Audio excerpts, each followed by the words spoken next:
ഈ തദ്ദേശ തെരഞ്ഞെടുപ്പ് കഴിഞ്ഞപ്പോൾ CPM-ൻ്റെ പല ജില്ലാ ഘടകങ്ങളും ശബരിമല ആണ് ഈ തിരിച്ചടിക്ക് കാരണം എന്ന്, അതായത് LDF-നുണ്ടായ തിരിച്ചടിക്ക് കാരണം, പ്രത്യേകിച്ച് CPM-നുണ്ടായ തിരിച്ചടിക്ക് കാരണം, അതിൻ്റെ ബേസ് വോട്ട് പോയത്, ഈഴവ വോട്ടുകളാകുന്നത് ഒക്കെ അതാണ് കാരണം എന്ന് പറഞ്ഞിരുന്നു.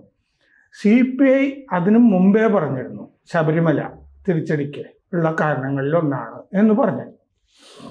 അപ്പോൾ പക്ഷെ രാജു എബ്രഹാം, പത്തനംതിട്ടയിലെ പഴയ MLA, അദ്ദേഹം ആദ്യമേ പറഞ്ഞിരുന്നു സന്നിധാനമുള്ള വാർഡിൽ പന്തളത്ത് ഒക്കെ ശബരിമല വിഷയമായിരുന്നെങ്കിൽ എങ്ങനെ BJP തോറ്റു എന്ന് ചോദിച്ചിരുന്നു. പക്ഷെ പത്തനംതിട്ട ജില്ലാ കമ്മിറ്റി തീരുമാനിച്ചത് ശബരിമല തിരിച്ചടിയായി എന്നുള്ളത് തന്നെയാണ്. മാത്രമല്ല അതിൻ്റെ കൂടെ പത്മകുമാറിനെതിരെ കർശന നടപടി വേണം എന്നും അവർ സംസ്ഥാനത്തിന് ശുപാർശ ചെയ്തു. ഈ ജില്ലാ കമ്മിറ്റികൾക്ക് ശബരിമലയാണ് പ്രധാനപ്പെട്ട വിഷയം എന്ന് പറയുന്ന ജില്ലാ കമ്മിറ്റികൾക്ക് ഇന്നലെ പത്രസമ്മേളനത്തിൽ പിണറായി വിജയൻ മറുപടി കൊടുത്തു. ജനങ്ങൾക്കുള്ള മറുപടിയായിട്ടല്ല എനിക്ക് തോന്നിയത്, പാർട്ടിയിലെ ജില്ലാ കമ്മിറ്റികൾക്കുള്ള മറുപടിയായിട്ടാണ് തോന്നിയത്. ഇതൊരു വിഷയമല്ല, കാരണം പന്തളത്ത് BJPക്ക് തിരിച്ചടി ഉണ്ടായി, കൊടുങ്ങല്ലൂരിൽ തിരിച്ചടി ഉണ്ടായി, അതുകൊണ്ട് ശബരിമല ഇതിലൊരു വിഷയമേ അല്ല. പിന്നെ ഈ ജില്ലാ കമ്മിറ്റികൾ പറഞ്ഞിരുന്നത് തിരുവനന്തപുരം ഉൾപ്പെടെ വെള്ളാപ്പള്ളി നടേശനെ കാറിൽ കയറ്റി, വെള്ളാപ്പള്ളി നടേശൻ മുസ്ലിം ലീഗിനെതിരെ ആഞ്ഞടിച്ചുകൊണ്ടിരിക്കുകയാണല്ലോ, അത് പിണറായി വിജയൻ പറഞ്ഞിട്ടാണ് ഈ ആഞ്ഞടി എന്നും പറയുന്ന ആളുകളുണ്ട്, രാഷ്ട്രീയ പണ്ഡിതന്മാർ. ആ വെള്ളാപ്പള്ളി നടേശനെ സ്വന്തം കാറിൽ കയറ്റിക്കൊണ്ടുപോയത്, എന്നേക്കാൾ കുറച്ച് പ്രായമുള്ള ആളാണ്, ഞാൻ അയാൾക്കൊരു ലിഫ്റ്റ് കൊടുത്താണ് എന്നുള്ള മട്ടിലാണ് പിണറായി വിജയൻ പറഞ്ഞത്. അതിലെന്താ ഇത്ര പറയാനുള്ളത്, അതൊരു മര്യാദയല്ലേ എന്നും ചോദിച്ചു. എന്ന് പറഞ്ഞാൽ ഞാൻ ചെയ്യുന്നതൊക്കെ ശരിയാണ്. അയ്യപ്പൻ അത്ര ശക്തിയൊന്നുമുള്ള ആളല്ല, അയ്യപ്പൻ അങ്ങനെ മൈൻഡ് ചെയ്യേണ്ടതൊന്നുമില്ല എന്നാണല്ലോ ഈ പറഞ്ഞത്. അത് ഒരു രാഷ്ട്രീയപരമായി ആ പിണറായി വിജയൻ്റെ ആ വിലയിരുത്തൽ ശരിയാണ്? അല്ല, ഒരിക്കലും അല്ലല്ലോ. അത് അദ്ദേഹം പറഞ്ഞ ഒന്ന്, ഈ മുഖ്യമന്ത്രി എന്ന് പറയുന്നത് ഒരു ഭരണഘടനാ പദവിയാണല്ലോ. ഞാനും സാറും ചെയ്യുന്നത് പോലെ ഒരു സാധാരണ പൗരൻ ചെയ്യുന്ന അബദ്ധമോ സുബദ്ധമോ സാധാരണ നടപടികളോ ഒന്നുമല്ലോ, സൂക്ഷ്മത ആവശ്യമുണ്ടല്ലോ പലപ്പോഴും. ഞാൻ കേട്ടിട്ടുള്ളത് കരുണാകരൻ പലരെയും, ഇപ്പോൾ കോൺഗ്രസ്സിൽ ഈ ഷെയ്ഡി ക്യാരക്ടേഴ്സ് നമ്മൾ പറയും പോലെ ഗ്രൂപ്പീസൊക്കെ ഉണ്ടായാലും ഇല്ലെങ്കിലും ഈ ഒരു മുഖ്യമന്ത്രിയുടെ കാറിൽ കയറാൻ പാടില്ലാത്ത ആളുകളെ അദ്ദേഹത്തിന് കൃത്യമായിട്ട് അറിയാമായിരുന്നു എന്നാണ്. കേറ്റൂലത്ര അദ്ദേഹം.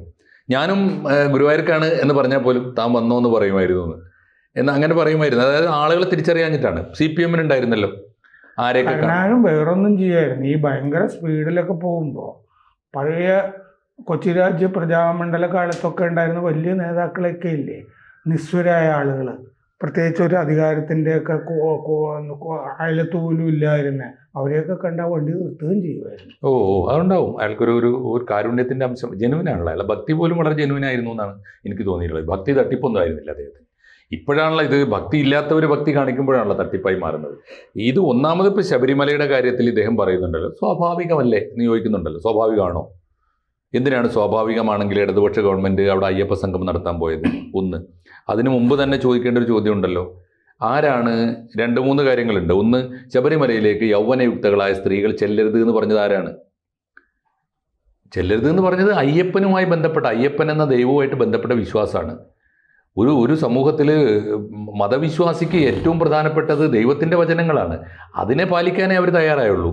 അതിനെ നമുക്ക് എതിർക്കാം, ഒരു ഗവൺമെൻറ്റിന് ഇടപെടാം. എപ്പോൾ? അത് ഏതെങ്കിലും പൗരൻ്റെ അവകാശത്തെയോ ആരെങ്കിലും. പിണറായി വിജയൻ്റെ ഒക്കെ ആ ജില്ലയിലെ സന്ധ്യയ്ക്ക് മാത്രമേ സ്ത്രീകൾക്ക് പ്രവേശനമുള്ള ക്ഷേത്രം. തളിപ്പറമ്പിൽ ഇവർ വന്നിട്ട്, ജയലളിത വന്നിട്ട് 4 മണിക്കൂറോ മറ്റോ കുത്തിയിരുന്നിട്ടുണ്ട് അവിടെ. കാരണം ദീപാരാധനക്ക് മാത്രമേ സ്ത്രീകൾക്ക് പ്രവേശനമുള്ളൂ. ഒരു ക്ഷേത്രത്തിനും അതിൻ്റേതായ രീതി ഉണ്ടാവില്ല. അതിൽ ഇടപെടാൻ പറ്റുന്ന എപ്പോഴാണ്? അതെപ്പോഴെങ്കിലും മറ്റു മനുഷ്യർക്ക് എന്തെങ്കിലും ഉപദ്രവം ഉണ്ടാക്കുമ്പോൾ ആ അമ്പലത്തിൽ ആവശ്യമുള്ളവരിൽ പോകുന്നത്. അതാണ് രണ്ടാമത്തെ കാര്യം. മൂന്നാമത്തെ ഒരു പ്രധാനപ്പെട്ട കാര്യം, അങ്ങനെയാണെങ്കിൽ തന്നെ ഒരു ആചാരം മാറ്റേണ്ടതുണ്ട് എന്ന് തീരുമാനിച്ചാൽ ആരാണ് അത് ചെയ്യേണ്ടത്? ഒരു സമൂഹത്തിലെ ഒരു വിശ്വാസി സമൂഹത്തിൻ്റെ ആചാരം മാറ്റേണ്ടത് ആരാണ്? ഇത് മഹാത്മാഗാന്ധി കാണിച്ച നല്ല മാതൃകയുണ്ടല്ലോ, ഓർമ്മയില്ലേ? വൈക്കം സത്യാഗ്രഹത്തിന് മഹാത്മാഗാന്ധി വന്നിറങ്ങിയപ്പോൾ ആ സമരപ്പന്തലിൽ നിന്ന് 2 ഏറ്റവും അടുത്ത കൂട്ടുകാരെ അരിച്ച് വിളിച്ചു. നമ്മൾ ചർച്ച ചെയ്തിട്ടുണ്ട്. ബാരിസ്റ്റർ ജോർജ് ജോസഫ്, ബാരിസ്റ്റർ ജോർജ് ജോസഫിനെയും വിളിച്ചു, മുഹമ്മദ് അബ്ദുറഹ്മാനെയും വിളിച്ചു. ഗോ ഹോം എന്ന് പറഞ്ഞു. ഇത് നിങ്ങൾ ചെയ്യേണ്ട പണിയല്ല, അത് ചെയ്യാൻ എനിക്കിവിടെ ആളുണ്ട്. എന്നിട്ട് മന്നത്ത് പത്മനാഭനെയും TK മാധവനെയും ഒക്കെ വിളിച്ചിട്ട് അവർക്ക് പണി കൊടുത്തു.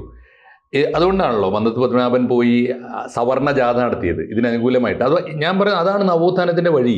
ഇതിനെക്കുറിച്ചൊന്നും സാമാന്യ ബോധമില്ലാതെയാണ് ശബരിമല ഇഷ്യൂവിൽ പോയി ഇടപെട്ടത്.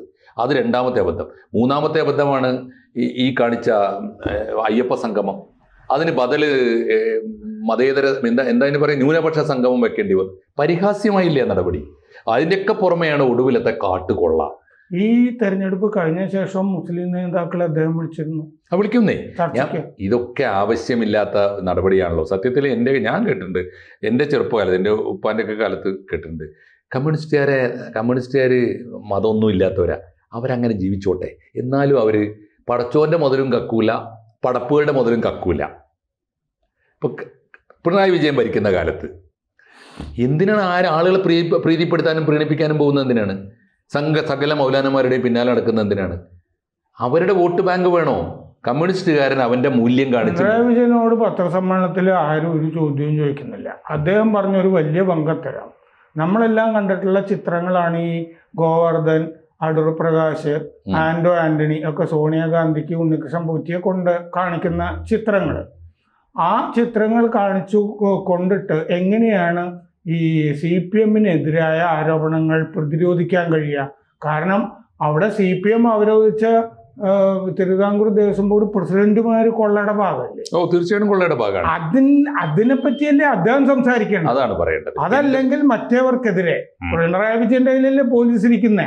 അവരെന്തെങ്കിലും കുറ്റം ചെയ്തിട്ടുണ്ടെങ്കിൽ, ആന്റണിയും അടൂർ പ്രകാശും ഈ കാര്യത്തിൽ കുറ്റം ചെയ്തിട്ടുണ്ടെങ്കിൽ അവരെയും അറസ്റ്റ് ചെയ്യട്ടെ എന്ന്. അതാണ് ചെയ്യേണ്ടത്. അത് ശക്തമായ നടപടി എടുക്കുകയാണ് അദ്ദേഹം ചെയ്യേണ്ടത്. അത് ചെയ്യാത്ത കാലത്തോളം അദ്ദേഹം ഈ പറഞ്ഞ ഈ ബബ്ബ പറഞ്ഞുകൊണ്ടൊന്നും കാര്യമില്ല. പിന്നെ ഇദ്ദേഹത്തെ വെള്ളാപ്പള്ളി നടേശനെ കാറ് കയറ്റി, അത് അപ്പോൾ അദ്ദേഹം നടന്നു പോവാണ്, എന്നേക്കാൾ പ്രായമുള്ള. ഈ പ്രശ്നം അതല്ലല്ലോ. വെള്ളാപ്പള്ളി നടേശൻ ആരാണ്, പിണറായി വിജയൻ ആരാണ്? രണ്ടും 2 പ്രാതിനിധ്യ സ്വഭാവമുള്ള ആളുകളാണ്. SNDP യോഗത്തിൻ്റെ ജനറൽ സെക്രട്ടറിയായി 30 കൊല്ലം 31 കൊല്ലം ഇരുന്ന ഒരാൾ ഭരണകൂടത്തോട് സ്വീകരിക്കേണ്ട ഒരു സമീപനമുണ്ട്. ആ അകൽച്ച വെള്ളാപ്പള്ളി പാലിക്കുന്നുണ്ടോ? ഇനി വെള്ളാപ്പള്ളിയെ പോലെ ശ്രീനാരായണ ഗുരുദേവന്റെ പേര് പോലും നശിപ്പിച്ച ഒരാളെ നവോത്ഥാന സമിതിയുടെ അധ്യക്ഷനായിട്ട് ഇപ്പോഴും കൊണ്ടു നടക്കുന്ന പിണറായി വിജയന്റെ നടപടി ശരിയാണ്. കാർ കയറ്റിയത് മാത്രമൊന്നുമല്ലല്ലോ പ്രശ്നം. കാറിൽ കയറ്റാൻ മാത്രമുള്ള അടുപ്പം, ഇങ്ങനെ മാഫിയയും ഈ പറഞ്ഞ മദ്യവും മദ്യത്തിൻ്റെ മാഫിയയും ബ്ലേഡ് കമ്പനിയും ഒക്കെ ആയിട്ട് നടക്കുന്ന ശ്രീനാരായണ ഗുരുദേവനെ വിറ്റ് ജീവിച്ചുകൊണ്ടിരിക്കുന്ന ഒരാളെ നവോത്ഥാന സമിതിയുടെ ചെയർമാനാക്കി വെക്കുന്നു. നവോത്ഥാന സമിതിയുടെ ചെയർമാനാക്കി വെക്കാമെങ്കിൽ പിന്നെ ശബരിമലയ്ക്ക് കാർ കയറ്റിയതല്ല കുറ്റം. അങ്ങനെ ഒരാൾ കാർ കയറാൻ ഇടയാകുന്ന ബന്ധം എങ്ങനെയുണ്ടായി എന്നുള്ളതാണ്. ഇതൊന്നും പിണറായി വിജയൻ പറയേണ്ടതൊന്നും പറഞ്ഞിട്ടില്ല. പിന്നെ ഒരു കാര്യം സാറ് പറഞ്ഞ വളരെ ശരിയാണ്, ദയനീയമാണ് കേട്ടോ. പിണറായി വിജയനേക്കാളും CPM എത്തി നിൽക്കുന്ന പതനത്തെക്കാളും ഭീകരമാണ് നമ്മുടെ പത്രപ്രവർത്തകന്മാരുടെ ഭീരുത്വം. പേടിയാണ് സർ. മിണ്ടുന്നില്ലല്ലോ. ചോദിക്കേണ്ട ഏതെങ്കിലും ചോദ്യം പിണറായി വിജയന്റെ മുമ്പിൽ ചോദിക്കാൻ നട്ടലുള്ള പത്രക്കാരെവിടെ? ചോദ്യങ്ങളേ ഇല്ലല്ലോ. അത് തന്നെ കട്ടിച്ച് പേടിച്ചാണ് ചോദിക്കുന്നത്. സാർ CM എന്നൊക്കെ ചോദിച്ചുകൊണ്ടാണ്. നേർക്കുനേരെ ഒന്ന് ചോദിക്കണ്ടേ? പറയാൻ പറ്റുമെങ്കിൽ സാറേ മറുപടി പറയൂ എന്ന് പറയണ്ടേ? അതാണ് അതിൻ്റെ പ്രശ്നം. പത്രപ്രവർത്തനം വളരെ പാപ്പരായിരുന്നു എന്നുള്ളതാണ് അതിൻ്റെ ഏറ്റവും പ്രധാനപ്പെട്ട കാര്യം. പിണറായിയുടെ മറുപടി പാപ്പരായിരുന്നു എന്ന് പറയുന്നതിനേക്കാൾ നമ്മുടെ പത്രസമ്മേളനങ്ങൾ പാപ്പരായിക്കൊണ്ടിരിക്കുന്നു, പ്രത്യേകിച്ച് പിണറായി വിജയന്റെ മുമ്പിൽ. അതായത് അയ്യപ്പൻ്റെ നടപടികളൊന്നും വീശിയിട്ടില്ല എന്നാണല്ലോ പിണറായി വിജയൻ പറയുന്നത്. നിയമസഭാ തെരഞ്ഞെടുപ്പിൽ കാണാമെന്നേ. അയ്യപ്പൻ്റെ മുതൽ ഇത്ര ഭീകരമായി കൊള്ളയടിച്ചവരോട് എന്തെങ്കിലും ആത്മീയമായ നേരിയ വിശ്വാസമുള്ള മനുഷ്യർക്ക് പോലും അറിയാം, അതിന് ദൈവം തന്നെ പണി കൊടുത്തോളും. അതിന് സാധ്യതയുണ്ട് തീർച്ചയായിട്ടും. അത് കാണാനിരിക്കുന്നേ ഉള്ളൂ. പ്രേക്ഷകരോട് ഒരു അഭ്യർത്ഥനയുണ്ട്. ABC-ക്ക് ഒരു ഹിന്ദി ചാനൽ കൂടിയുണ്ട്. അത് കേരളത്തിന് മാത്രമല്ല, ABC ഭാരതത്തിന് തന്നെ ഒരു ജാലകമാകണം എന്ന ആഗ്രഹത്തിൽ നമ്മൾ കുറച്ചു കാലമായി ഈ ഹിന്ദി ചാനൽ തുടങ്ങിയിട്ട് നന്നായിട്ട് പോകുന്നു. അതും സബ്സ്ക്രൈബ് ചെയ്യുക. കൂടുതൽ വാർത്തകളും വിശേഷങ്ങളും നിങ്ങളിലേക്ക് എത്താൻ ABC മലയാളം സബ്സ്ക്രൈബ് ചെയ്യുക, ബെൽ ബട്ടണും അമർത്തുക.